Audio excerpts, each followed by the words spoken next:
పచ్చని సీమ అని చెప్పుకునే కోనసీమలో చుట్టూ గోదావరి ఉన్న తమ పొలాలకు నీరు అందించలేని దుస్థితిలో ప్రభుత్వ యంత్రాంగం ఉందని కోనసీమ రైతులు కన్నీరు కారుస్తున్నారు.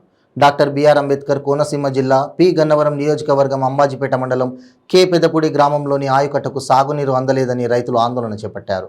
పంట కాలువలు చెత్తా చెదారం మురుగుతో నిండిపోయాయని, వాటిని బాగు చేయడంలో అధికారులు నిర్లక్ష్యం చేస్తున్నారని రైతులు వాపోయారు.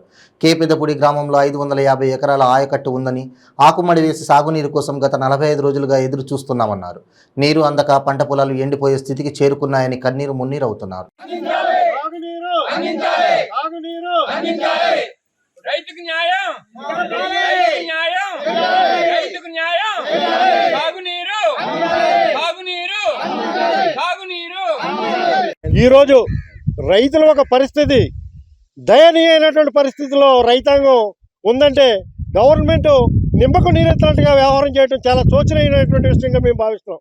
ఎందుకంటే సాగునీరు రాదు, మురుగునీరు దిగదు. మే నెలలో కాలువలు బాగు చేసుకునే పరిస్థితులు లేవు గవర్నమెంట్లో.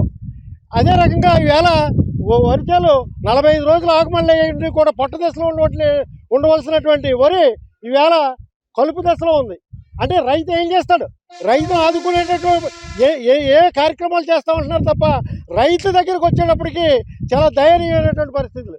గవర్నమెంట్ ప్రేక్షక పాత్ర వహిస్తుంది. ఇవాళ గవర్నమెంట్ కాదు, గత గవర్నమెంట్ అయినా ఈ గవర్నమెంట్ అయినా నాడు నేడు గవర్నమెంట్లు ప్రేక్షక పాత్ర వహించడం వల్ల రైతులకి ఆత్మహత్యలు సరైనగా భావిస్తున్నారు.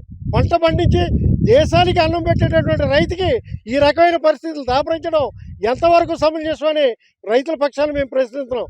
అదే రకంగా రైతు దిగాలైపోయినప్పుడు ఇది రాష్ట్ర ఆర్థిక పరిస్థితి మీద కాకుండా దేశ ఆర్థిక పరిస్థితి మీద కూడా ఇది ప్రభావం చూపించేటటువంటి పరిస్థితులు ఉన్నాయి. కాబట్టి తక్షణం దీని మీద డ్రైనేజీ వ్యవస్థను అలర్ట్ చేసి ముందు రైతులకి చేరువుగా ఉండవలసినటువంటి ఏళ్ళినటువంటి ప్రభుత్వాలు ముందు వాటి మీద దృష్టి పెట్టవలసిందిగా రైతుల పక్షాన మేము చెప్తున్నాం. ఒక రైతుగా మరి ఈవేళ ఉండేటువంటి పరిస్థితులు అంతంత మాత్రంగా ఉన్నాయి. ఏ విధమైన సౌకర్యాలు లేవు. డ్రైనేజీ పూడికి కాదు, మురుగునీరు దిగడం కాదు. ఇక్కడ కే పెదపూడి వాయిగట్లో 550 ఎకరం ఉన్నప్పటికీ కూడా 50 ఎకరాలు ఊడ్చుకుండగా నిరుప్రయోగంగా ఉంది. ఊడ్చినటువంటి ఏమో డ్రైనేజీ కబ్జా అయిపోవటం వల్ల